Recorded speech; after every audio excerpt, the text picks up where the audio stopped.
От имени 200-тысячного чеченского населения Республики Дагестан, Общественный совет чеченцев Дагестана. В последнее время мы наблюдаем многочисленные попытки привлечь к ответственности, в том числе и к уголовной, номинальных руководителей нашей организации Арбиба Турсултанова и Алим-Пашу Адельгиреева. Причиной послужила принципиальная позиция единственной организации, представляющей интересы чеченцев Дагестана в вопросах сохранения земельного фонда, восстанавливаемый вот уже свыше 30 лет Ауховского района. Общественный совет чеченцев Дагестана ответственно заявляет, что в своих действиях всегда руководствовался исключительной буквой закона. Есть правовая база, прежде всего закон Российской Федерации о реабилитации репрессированных народов и постановление Третьего съезда народных депутатов ДССР о восстановлении Ауховского района.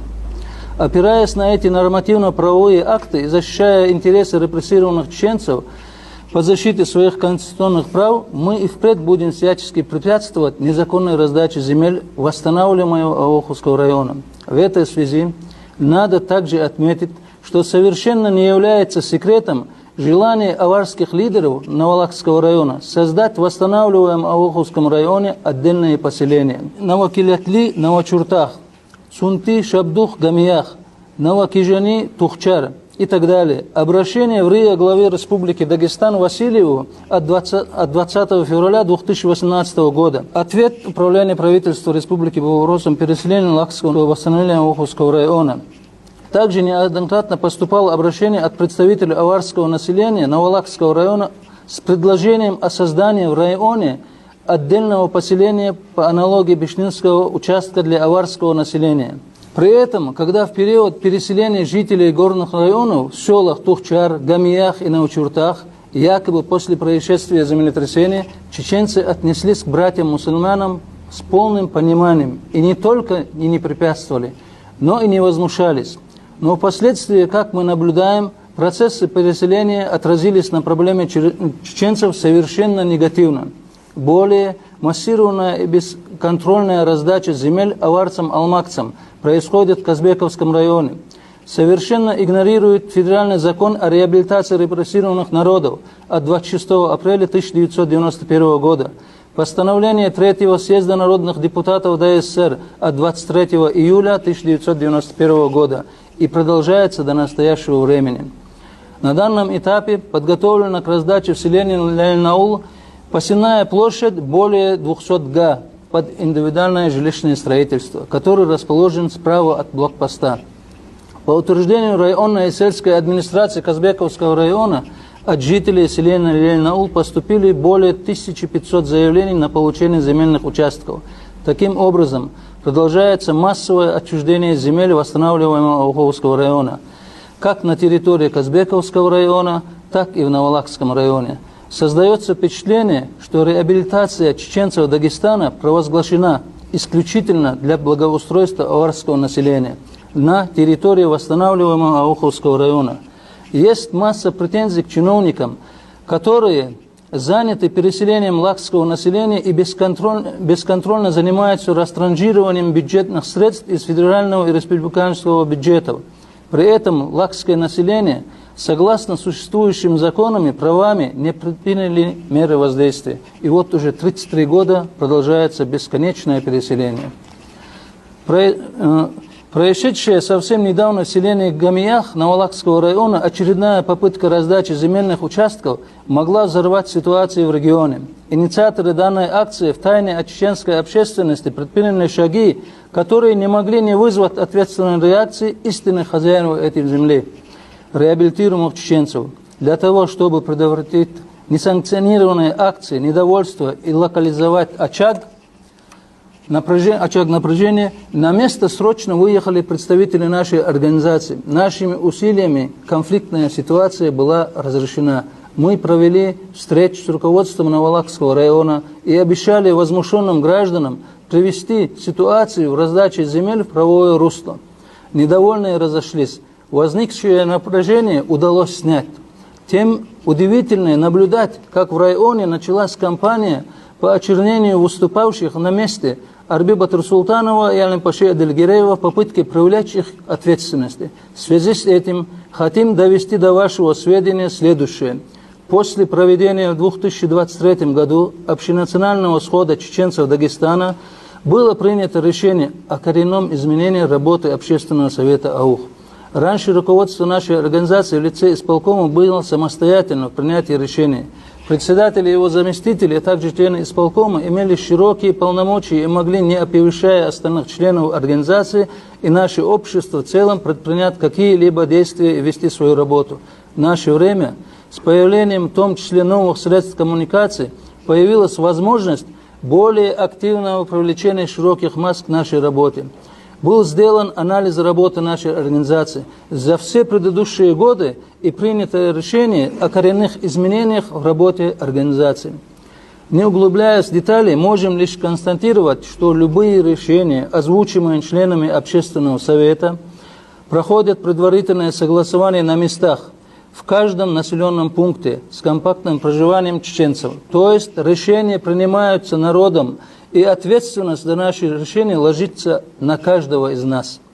А номинальное руководство в организации в лице председателя и его заместителя лишен полномочий на единоличное принятие решений, а является только лишь исполнительным органом без права на самостоятельное действие. Соответственно, инициаторы всех этих многочисленных обращений, заявлений и тому подобного должны писать эти заявления на каждого чеченца, проживающего в Дагестане, от имени Общественного совета чеченцев Дагестана.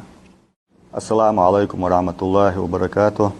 Общественный совет чеченцев Дагестана от имени 200-тысячного чеченского населения обращается к жителям Навалахского и Казбекского районов аварской национальности, к тем, кто волей судьбы оказался на нашей земле. Трагические события 1944 года, выселение чеченцев в Казахстан и в Среднюю Азию, и заселение аварцев, алмакцев и лакцев в наши дома вот уже свыше 80 лет отравляют нашу с вами жизнь.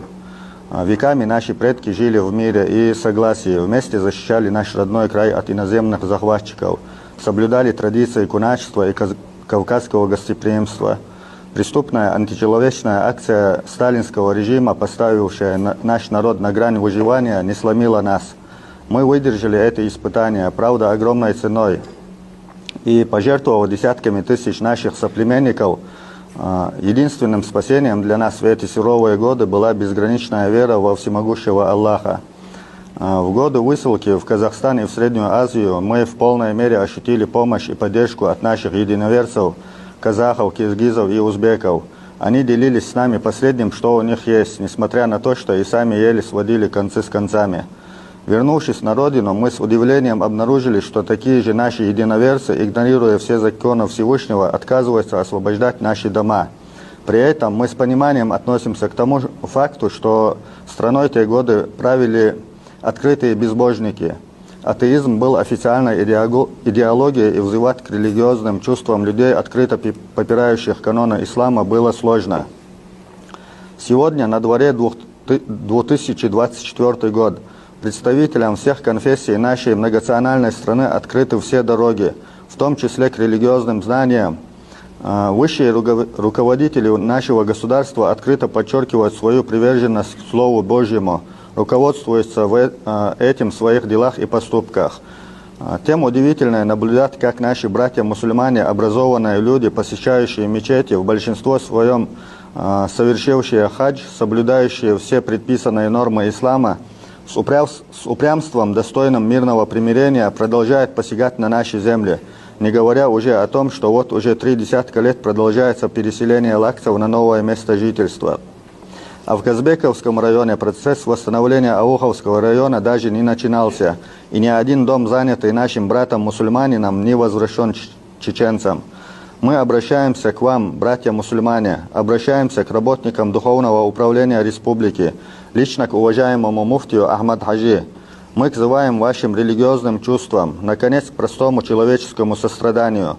Чужая земля запретна для мусульманина, это всем известная истина. Вспомните времена пророка, алейхиссалату вассалам, когда он и его сподвижники при вынужденном переселении в Медину, несмотря на все трудности, не заняли ни одного клочка земли, не то что мусульман, но и даже иудеев и христиан. Да, есть законы нашего государства, закон РСФСР о реабилитации репрессированных народов, есть постановление Третьего съезда народных депутатов ДССР о восстановлении Ауховского района. Мы опираемся на них и надеемся, что, проживая в правовом государстве, мы вправе рассчитывать на исполнение нормативных правовых актов, принятых в этой стране. Однако есть и еще более высшая инстанция – это закон Всевышнего. Мы все ответственны перед Богом, и все к Нему вернемся. И как будет выглядеть в судный день те, кто посягнул на имущество своего брата-единоверца, кто жил на его земле без его на то разрешения, это мы с вами, как мусульмане, прекрасно знаем. Ситуация с бесконечным затягиванием решения ауховского вопроса, проблема реабилитации чеченцев Дагестана, коренных жителей этой республики не выходят за рамки правового поля исключительно и только благодаря усилиям чеченской общественности и наших старейшин, призывающих нас к терпению и соблюдению законов нашего государства. Но всякому терпению тоже приходит конец. Сохраняя эту ситуацию в таком подвешенном состоянии, мы оставляем нашим потомкам массу неразрешенных проблем, способных в один момент взорвать ситуацию в нашем сложном регионе. И мы все вместе несем ответственность за судьбу нашего родного края, нашей республики. От имени чеченцев Дагестана, Общественный совет АУХ.